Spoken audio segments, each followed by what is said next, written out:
Сәлем достар, сіздермен әлем ғажайыптарының анасы. Бүгінгі видеода мен әлемдегі ең суық бесік туралы айтатын боламын. Бірінші орында шығыс бекеті.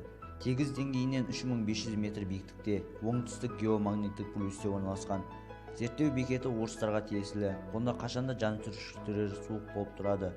1983 жылдың 25 шілдесінде осы ғаламшарымыздағы ең төмен температура тіркелді. Екінші орында Еврика. Еврика Канададағы Элисмер аралына жақын маңда орналасқан зерттеу бекеті. Евриканы да әлемнің ең суық жеріне жатқызады. Ол 1947 жылы -20 градуста болған. Үшінші орын Оймякон. Оймякон Якутия республикасында солтүстік жарты шардың оңтүстігінде 350 шақырым жерде жатыр.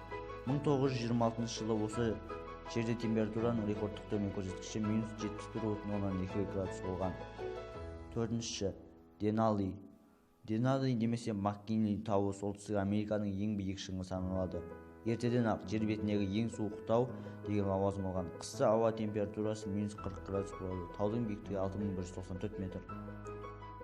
Бесінші орында Улан Батыр. Улан Батыр Моңғол даласында теңіз деңгейінен 1300 метр биіктікте жатыр.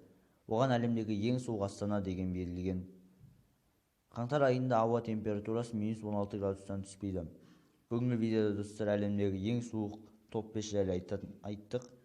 Видеоны лайк басыңыз және арнаға жазылып қоңыраушаны басыңыз.